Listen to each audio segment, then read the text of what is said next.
ప్రియమైనటువంటి దేవుని ప్రియ బిడ్డలారా, ఈ ఉదయకాలపు శుభములు ఆశీర్వాదములు ఈ దేవుని మాటలు వినుచున్న మీకును మీ కుటుంబాలకును మీ ఆత్మీయ జీవితాలకును బలపరిచే రీతిగా ఉండాలని కోరుకుంటూ, ఈ లోకములో జీవించుచున్న సర్వమానవాళి తొందరపాటు నిర్ణయాలు అనేక మంది తీసుకొని ఆ తొందరపాటు నిర్ణయాల వల్ల తమ జీవితాలను, తమ కుమార్తెల జీవితాలను నాశనమునకు దారి తీసే రీతిగా ఉంటున్నాయి. ఎందుకనగా దేవుని చిత్తము నెరగక, దేవునిని అడగక, నా బిడ్డకు మేలు జరుగుతుంది, నా కుమారునికి మేలు జరుగుతుంది అని నీ ఆలోచనలతో నీవు తీసుకునే ఒక తొందరపాటు నిర్ణయము మీ బిడ్డల భవిష్యత్తుకు అది ఒక ఉరిబాధగా తయారవుతుంటున్నది.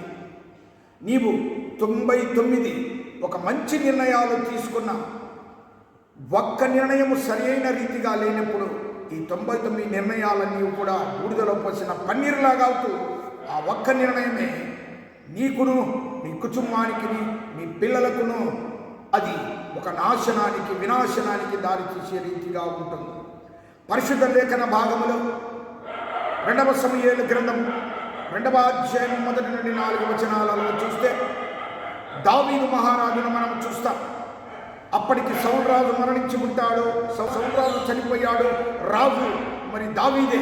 మరి ఇటువంటి పరిస్థితులలో కూడా ఏనాడు కూడా దావీదు తొందరపాటు కలిగి ఆ సింహాసనం మీద నేను కూర్చోవాలని అనుకోలేదని దేవుని చిత్తమును అడిగాడు.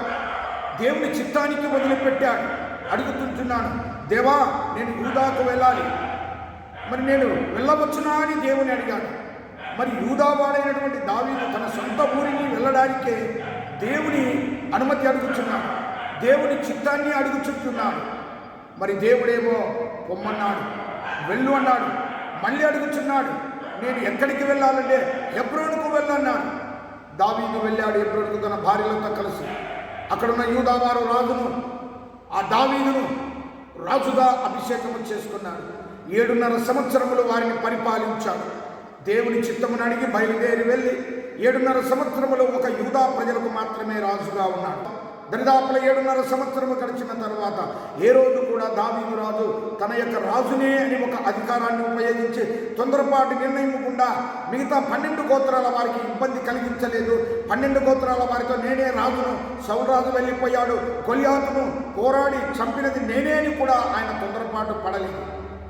అయితే 2వ సమూయేలు గ్రంథం 5వ అధ్యాయం 1 నుండి చదివితే 3 వచనాల వరకు తదుపరి 12 గోత్రాల వారందరూ కూడా, ఒక గోత్రం యూదా గోత్రం ఇక్కడ ఉంటే ఆ 11 గోత్రాల వారు ఆయన వద్దకు వచ్చి ఆయన అడిగి, ఆయన వద్ద క్షమాపణ అడిగి తిరిగి దావీదును 11 గోత్రాల వారు రాజుగా పట్టాభిషేకం చేశారు.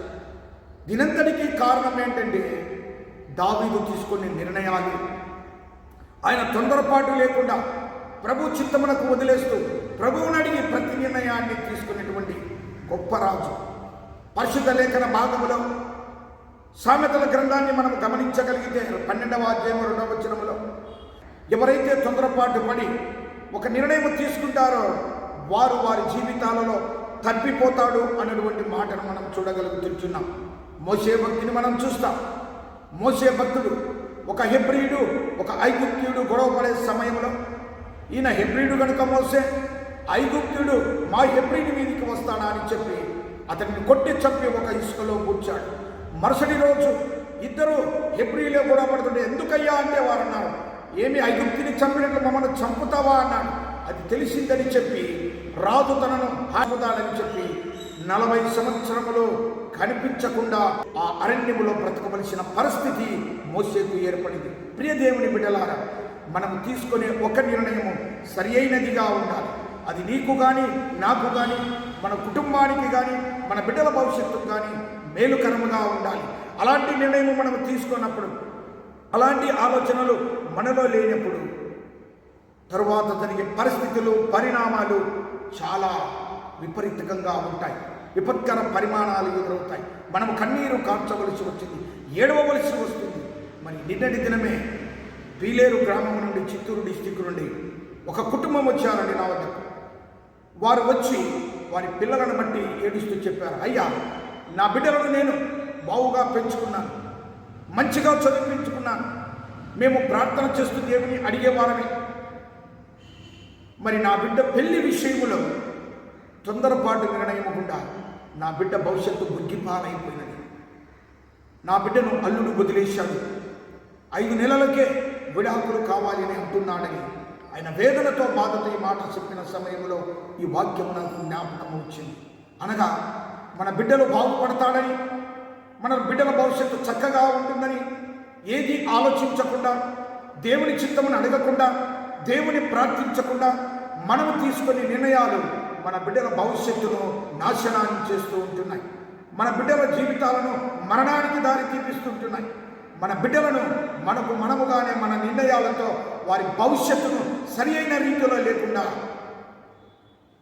వారు కన్నీరు కార్చే రీతిగా, వారిని చూసి నిత్యము కన్నీరు కార్చే రీతిగా కుటుంబాలు ఉంటున్నాయి. ప్రియ దేవుని బిడ్డలారా, ఈనాటికైనా యోచించండి.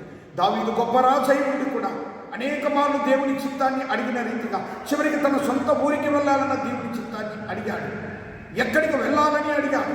దేవుని చిత్తమును బట్టి దేవుడు ఎక్కడికి వెళ్ళమంటే, ఏది చేయమంటే ఆ పనులు చేస్తూ నేటి వరకు కూడా దావీదు అలాగనే ఆయన పేరు నిలబడి ఉండి, అలాగనే ఆయన పేరు ఇప్పటికీ పరిశుద్ధ గ్రంథం నుండి పలుమార్లు మనం జ్ఞాపకం చేసుకుంటూ అదే వంశములో యేసుక్రీస్తు ప్రభుల వారు జన్మించాడు, ఆ సింహాసనం అలాగనే ఉంది అంటకు ఒక నిదర్శనమై ఉన్నది.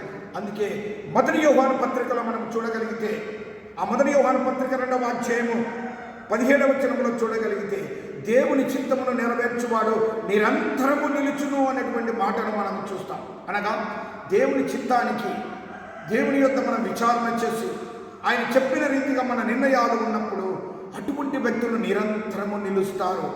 వారు దేవుని కుమారులుగా, కుమార్తెలుగా పిలువబడతారు. వారి కుటుంబాలు పచ్చగా ఉంటాయి. బిడ్డల భవిష్యత్తు బాగుంటుంది. ఆ బిడ్డల భవిష్యత్తులో మనం చేసే పనులు బాగానే ఉంటాయి. వీటన్నిటిని బట్టి ఒక్కసారి జ్ఞాపకం చేసుకుని ఈ ఉదయకాల సమయమందు మోసే చేసిన తొందరపాటు నిర్ణయము 40 సంవత్సరములు ఒక అరణ్యములో నివసించవలసి వచ్చింది.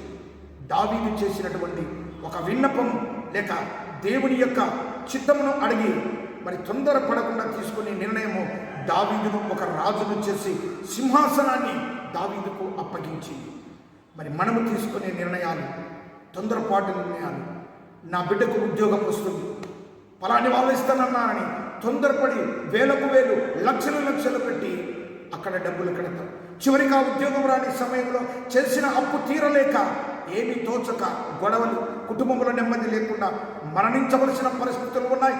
అనేకులు మరణించారు. అలాగని బిడ్డలకు వివాహము కాలేదని, ఇదిగో మంచివారు, మంచి కుటుంబము బావుగా చూస్తారని నీవు తొందరపడి నీవు తీసుకుని నిర్ణయంతో నీ బిడ్డల యొక్క వివాహాన్ని నీవు జరుపుతావు.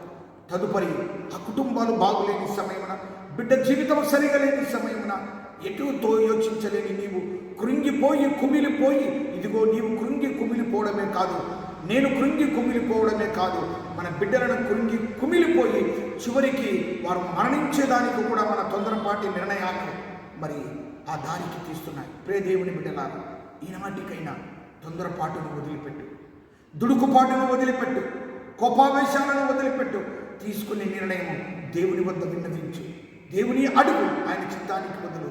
అప్పుడు నీ నిర్ణయాన్ని దేవుడు నీకు ఇస్తాడు. నాకు మొరపెట్టుమో నీకు ఉత్తరం ఇస్తాను, నీకు అర్థము కాని గూఢార్థాలు నేను చెప్తానన్నాడు. ఇంత మంచి దేవుడు ఇన్ని విషయాలు మనకు చెప్తానంటే మరి దేవుని ఎదుట మోకరించి ఆయన చిత్తమును అడిగి ముందుకు సాగడానికి ఎందుకు మనము పోలేక ఉన్నాం? ఆయన చిత్తమును అడుగుదాం. క్షేమకరమైన జీవితంలో జీవించడానికి అది సంఘము కానీ, కుటుంబాలు కానీ, మన బిడ్డల జీవితాలను కానీ దేవుడు చక్కపరిచి మన నిర్ణయాలతో మన బిడ్డలు దేవుని చిత్తమునకు లోబడి జీవించే వారిగా ఉండేదరుగాక.